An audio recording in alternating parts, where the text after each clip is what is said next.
नमस्कार प्रेक्षकांनो, मालिकेच्या आजच्या भागामध्ये आपल्याला पाहायला मिळणार आहे की आता धनुची हळद असते आणि सूर्याने लग्नाची जोरदार तयारी केलेली असते. हळदीची तयारी सुरू झालेली असते. सगळेजण तयार होत असतात. राजू मात्र इकडे आलेली असते आणि मग ती सूर्या आणि तुळजाला म्हणते, येऊ का? तेव्हा सूर्या आणि तुळजा म्हणतात, ये ना, काय झालं? तेव्हा मात्र ती सांगू लागते की कसं झालंय माहिती आहे का, सूर्या दादा, तुम्हाला 5 लाख रुपये दिलेले होते, पण त्या 5 लाख रुपयामधले आत्ता माझ्याकडे पैसे शिल्लक राहिलेले नाहीत. तेव्हा मात्र इकडे आता सगळ्यांच्या समोर सूर्या तिथे विचारतो, काय झालं नक्की, मला सांगशील का? तेव्हा मात्र ती सांगत असते की एक प्रॉब्लेम झालेला आहे. मी ते पैसे दिलेले होते, परंतु एक गोंधळ असा झालेला आहे. तेव्हा सूर्या म्हणत असतो, काय झालं? तेव्हा ती म्हणते की त्यातले फक्त 72,000च शिल्लक राहिलेले आहेत, बाकीचे पैसे संपलेले आहेत.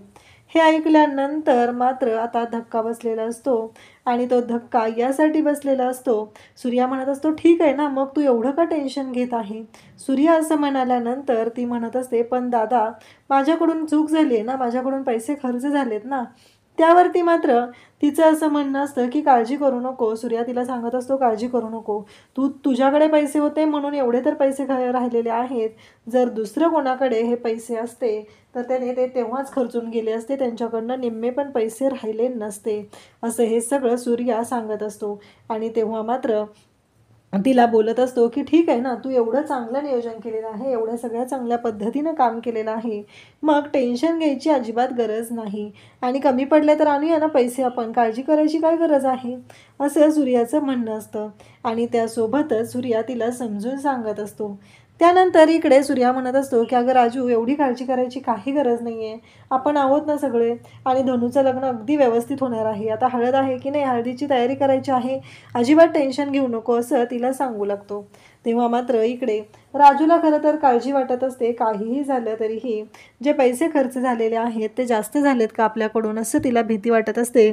परंतु सूर्याने मात्र स्पष्टपणे सांगितलेलं असतं, कोणत्याही गोष्टीची काळजी करायची अजिबात गरज नाही, कारण ते पैसे जे आहेत तू कामासाठीच वापरलेले आहेत, त्यामुळं काळजी करू नको, असं सूर्याचं म्हणणं असतं. त्यासोबतच इकडे आपल्याला पाहायला मिळतं की आता हळदीच्या दिवशी इकडे तुळजा आलेली असते आणि तुळजा जेव्हा सूर्याच्या समोर आलेली असते, हळदीची सगळी तयारी झालेली असते आणि मग सूर्या हळद घेतो आणि ती हळद जी आहे ती तुळजाच्या गालाला लावतो. तुळजा म्हणत असते, सूर्या, हे सगळं काय चाललंय तुझं? सूर्या म्हणत असतो, काय चाललंय म्हणजे? हळद लावतोय माझ्या बायकोला. तेव्हा तुळजा लाजत असते. तेव्हा काजूपुड्या पण तिथं असतात. काजूपुड्या म्हणतात की दादा, आणि ते सगळेजण बोलत असतात. तेव्हा मात्र सूर्या म्हणत असतो की ठीक आहे. काजूपुड्या त्यांना तिथे खुणवतात आणि सांगतात की आम्हीही इथंच आहोत, असं त्यांचं म्हणणं असतं. त्यासोबतच आपल्याला पाहायला मिळतं की काजूपुड्या बोलत असतात आणि म्हणत असतात की ती धनी आहे ना, ती नवरी आहे ना, तिला पण लावायला हळद शिल्लक राहिली पाहिजे, असं मला वाटतंय, असं दोघंही बोलत असतात. आणि त्याचबरोबर इकडे आपल्याला पाहायला मिळतं की आता सगळी तयारी झालेली असते. रुखवत तयार केलेला असतो, सगळा प्रेमाने तयार केलेला असतो, त्याच्यामध्ये वेगवेगळे पदार्थ असतात आणि भागू तिथं असते. भागू म्हणत असते की हे किती छान तयार केलं ना, पण मला काय वाटतंय माहिती आहे का, हे सगळं आपल्याला लपवून ठेवावं लागणार आहे. त्यावरती तेजू आणि राजू म्हणतात की असं का म्हणतेस तू, लपवून ठेवायची काय गरज आहे? तेव्हा मात्र ती म्हणत असते की कसं आहे माहिती आहे का, आत्ता जो काही गोंधळ झालेला आहे ना, म्हणजे आपली धनू दिदी आहे ना, ती जर समोर आली ना तर यातलं काहीच शिल्लक ठेवणार नाही आहे. म्हणून म्हणलं, तेवढ्यात धनू आता देवाच्या पाया पडायला आलेली असते. तुळजाही तिथे आलेली असते. धनू मात्र टेन्शनमध्ये असते आणि ह्या मात्र विचार करत असतात, धनूकडे पाहत असतात. धनू देवाला जाऊन नमस्कार करते. हळदीसाठी पिवळ्या रंगाची साडी तिने नेसलेली असते, छान अशी तयार झालेली असते. एवढं सगळं तिनं केलेलं असतं. परंतु इकडे धनू जेव्हा आलेली असते तेव्हा मात्र आपल्याला पाहायला मिळतं की धनू थोडीशी नाराज असते. तेव्हा सूर्या तिथे येतो. सूर्या म्हणतो, काय झालं तुला? तेव्हा धनू सांगू लागते की आज आई असायला हवी होती ना रे दादा.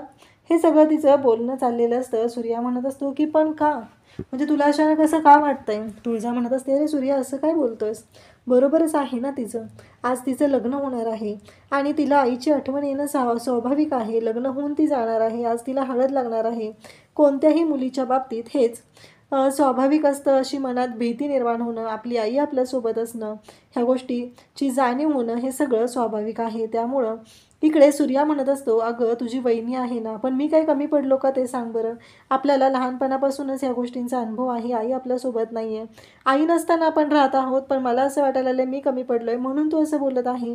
हे सगळं चाललेलं असतं. परंतु इकडे धनू म्हणत असते, नाही रे दादा, तू काहीच कमी पडू दिलेलं नाही, पण मला जपलं वाटत होतं. तेव्हा तो म्हणतो की तुझी वहिनी आहे ना, ती तुझी आईच आहे. आम्ही जर काही कमी पडलो असेल तर मग तू रड, पण रडायची काही गरज नाही आहे. तेव्हा तुळजा तिला जवळ घेते आणि म्हणते, कोणत्या आईला आवडेल माझ्या लेकीच्या डोळ्यात अश्रू आलेले?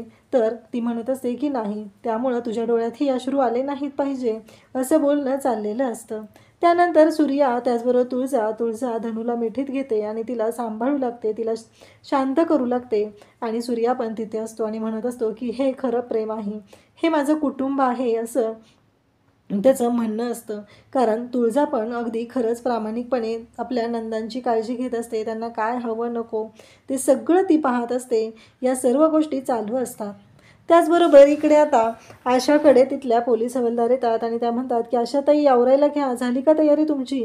तेव्हा आशा म्हणत असते की का? तेव्हा ती म्हणते की अहो तुमची आज पॅरोलवर सुटका होणार आहे ना, तुम्हाला तुमच्या लेकरांना भेटायला जायचं आहे, तुम्ही जाऊ शकता बिनधास्त, असं ती सांगू लागते. तेव्हा आशा म्हणत असते की हो झालंय माझं सगळं, असं ती सांगत असते.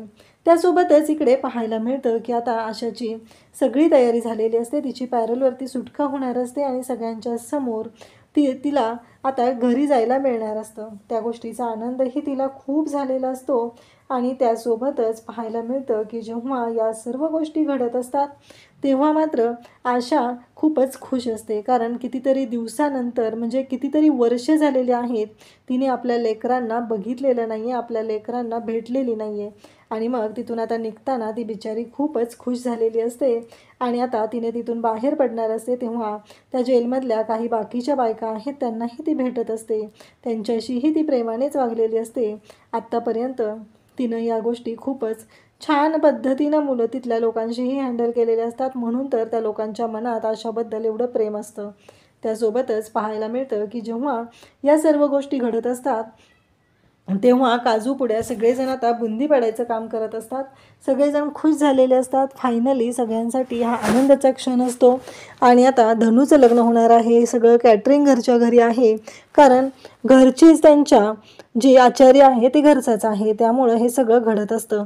त्यासोबतच आपल्याला पाहायला मिळतं की आता तिकडे राजू सगळ्यांना चिडवत असते. ती म्हणत असते, काय चाललंय नक्की तुमचं, तुमच्या डोक्यात नक्की काय आहे, हे सगळं राजू म्हणत असते.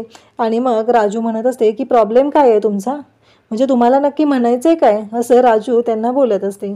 तेव्हा ते सगळेजण म्हणत असतात, नाही काही नाही म्हणायचं आम्हाला, असं त्यांचं बोलणं चाललेलं असतं. त्यासोबतच राजू त्यांना चिडवत असते आणि म्हणत असते, बुंदी व्यवस्थित पडा, नाहीतर तो झार आहे ना तसाच मी बुंदीसहित तुमच्या डोक्यात घालेल, असं ती बोलत असते. कारण राजूचं काम हे खरंच खूप जबरदस्त असतं आणि राजूच्या कामामध्ये हायगय झालेली तिला अजिबात चालत नसते. ही गोष्ट सूर्यापासून सगळ्यांना माहिती असते.